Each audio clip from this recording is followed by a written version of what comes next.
ಇನ್ನು ಬಿಜೆಪಿ ವಿರುದ್ಧ DCM DK Shivakumar ಅವರು ಕೂಡ ಕಿಡಿಕಾರಿದ್ದಾರೆ. ಎಲೆಕ್ಷನ್ ಹತ್ರ ಬರ್ತಾ ಇದೆ, ಮಂಡ್ಯದಲ್ಲಿ ಬಿಜೆಪಿಗರಿಗೆ ನೆಲೆ ಇಲ್ಲ, ಅದಕ್ಕೆ ಇದನ್ನೆಲ್ಲ ಮಾಡ್ತಾ ಇದ್ದಾರೆ, ಅಶಾಂತಿ ಉಂಟು ಮಾಡುವ ಕೆಲಸವನ್ನ ಮಾಡಲಾಗ್ತಾ ಇದೆ ಅಂತ ಡಿಕೆ ಶಿವಕುಮಾರ್ ಅವರು ಪ್ರತಿಕ್ರಿಯೆಯನ್ನ ಕೊಟ್ಟಿದ್ದಾರೆ. ಬಿಜೆಪಿಯ ಪಿತೂರಿಯಿಂದಲೇ ಇದೆಲ್ಲವೂ ಕೂಡ ಆಗ್ತಾ ಇದೆ.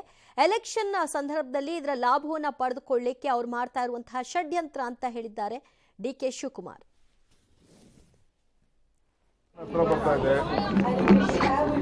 ಬಿಜೆಪಿ ರಾಜಕೀಯ ಮಾಡಬೇಕು, ಮಂಡ್ಯಲೇನೋ ಬೇಸ್ ಕ್ರಿಯೇಟ್ ಮಾಡಕ್ಕೆ ಮಾಡ್ತಾ ಇದ್ದಾರೆ. ಅಲ್ಲದೆ ಎಲ್ಲ ಕಡೆನೂ ಎಲ್ಲ ಸಂಘ ಸಂಸ್ಥೆಯವರು ಎಲ್ಲ ಪಾರ್ಟಿಗಳನ್ನ ಹಾಕೊಂಡ್ರೆ ಈ ದೇಶದ ಸಂವಿಧಾನ ಹಾಕಿರಬೇಕು. ಸುಮ್ಮನೆ ಪಂಚಾಯತಿಯವರು ಏನೋ ಒಂದು ಪರ್ಮಿಷನ್ ಕೇಳಿದ್ದಾರೆ, ಆ ಪ್ರಕಾರ ಮಾಡ್ತೀವಿ ಅಂತ ಹೇಳಿದ್ದಾರೆ. ಸುಮ್ಮನೆ ಎತ್ಕಟ್ಬಿಟ್ಟು ಗಲಾಟೆ ಮಾಡಬೇಕು, ಅಶಾಂತಿ ಉಂಟು ಮಾಡಬೇಕು ಅಂತ ಹೇಳಿ ಪ್ರಯತ್ನ ಮಾಡ್ತಾ ಇದ್ದಾರೆ. ಸೊ ದೇಶದ ಕಾನೂನು ಏನಿದೆ